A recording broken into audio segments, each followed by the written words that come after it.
여러분 안녕하십니까? 김항식입니다. 자소서가 통과되면 교수님께서는 여러분들을 만나게 될 것입니다. 그것이 바로 구술 면접 아닌가요?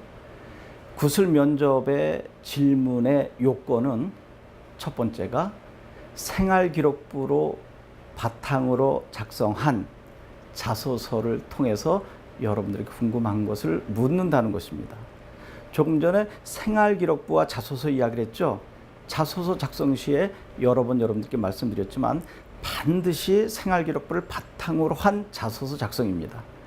그 자소서를 꼼꼼하게 읽으신 교수님들께서는 이 학생 만나서 이것을 물어보고 싶다라고 하는 것을 체크하십니다. 그리고 난 다음에 그것을 집중적으로 질문하시겠죠. 물론 여러분에게 주어진 문제를 어떻게 해결했는가 하는 것을 듣는 시간은 분명히 있습니다. 그리고 그 시간 이후에 사적으로 개별 질문할 때 어떻게 답변하는가 하는 것을 말씀드리려고 합니다. 그런데 수많은 질문 중에 우리가 예상해 볼 수 있는 것은 무엇일까요? 자소서에서 저는 이렇게 어려운 부분을 이러이러한 방법으로 극복했습니다 라고 기술한 내용을 구체적으로 듣고 싶은 거죠. 왜 그럴까요? 어려움을 극복한 과정이야말로 가장 중요한 것 아닐까요? 여러분들이 교단에 섰을 때도 수많은 어려움이 돌발적으로 나타나게 될 것입니다. 그때 임시 방편으로 해결할 것입니까? 아니면 피할 것입니까? 둘 다 바람직하지 않죠.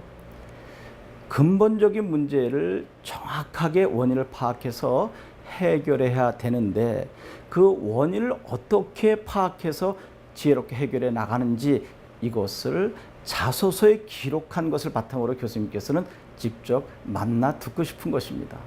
그러니까 자소서도 마찬가지고 구술 면접에서도 여러분들 감히 말씀드리지만 무조건 들어가야 할 부분이 어려운 상황을 기술하고 어떻게 극복했는지 과정을 보여줘야 된다는 것입니다. 그것보다 중요한 것은 제가 생각할 때는 없을 것 같거든요.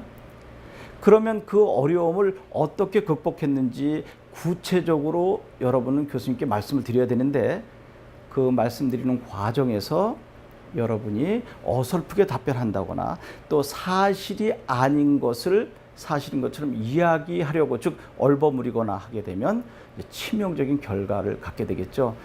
여러분 자소서 모두 여러분들 스스로 쓰는 것 알고 있습니다. 그런데 만에 하나 다른 사람의 도움을 많이 받을 수 있지 않을까요? 대필에 가까울 정도로.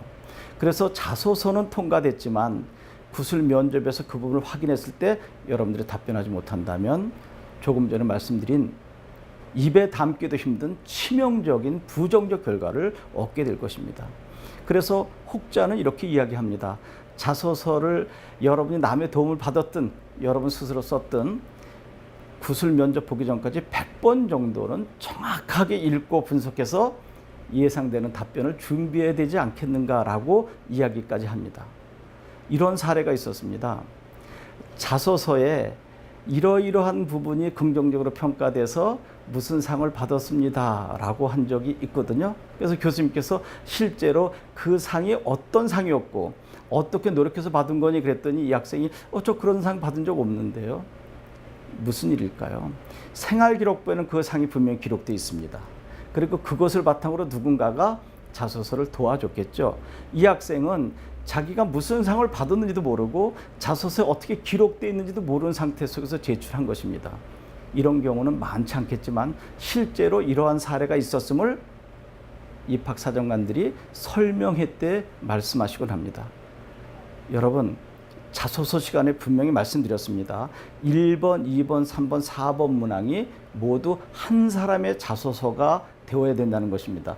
1번 문항 따로, 2번 문항 따로, 3번 문항 따로 결국 자소서는 3사람 및 4사람의 자소서가 되는 경우가 많은데 1번, 2번, 3번, 4번이 모두 다 다른 문항에 답변이 된다 할지라도 기조에는 똑같이 여러분의 학습 방법이라든지 봉사활동하는 과정 속에서 인성이 드러나는 것처럼 구술 면접도 어떠한 질문이 와도 기조에는 여러분만의 성향을 드러낼 수 있는 인성이 전제돼야 된다는 것입니다.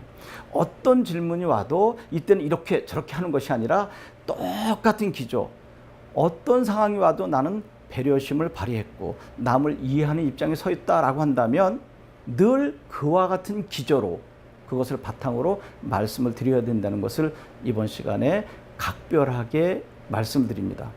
여러분, 반드시 자소서의 생활교육부에 기록되어 있는 것을 숙지한 이후에 교수님께서 어떤 질문을 던져도 매우 차분하게 원인과 결과를 논리적인 근거를 대서 말씀드려야 된다는 것. 특히 서두에 말씀드렸던 것처럼 내가 가장 어려웠던 것이 무엇인지, 그것을 어떻게 극복했는지의 과정을 여러분들은 적어도 1분에서 1분 3초 정도 준비해서 말씀드리면 될 것입니다. 그 말씀드리는 과정이 제가 늘 말씀드리는 5당 구성이었으면 좋겠죠. 저는 이렇게 생각합니다. 왜냐하면 이러이러한 이유가 있기 때문입니다. 물론 여기에는 이러이러한 문제가 있을 수 있습니다. 그러나 그러한 문제는 이렇게 해결할 수 있습니다. 따라서 이러이러한 이유로 이것을 주장합니다. 이 골격을 반드시 지키라는 것은 아닙니다. 가능한 한 이 골격이 중심에 선다면 여러분들이 탄력적으로 접근해도 큰 문제는 없을 것 같다는 것입니다. 부족하지만 제가 여러분들이 제시하는 5당 구성을 여러 번 숙지하셔서 어떤 문제가 나와도 그것을 바탕으로 기술한다면 논리성을 분명히 갖게 될 것입니다. 여러분 고맙습니다.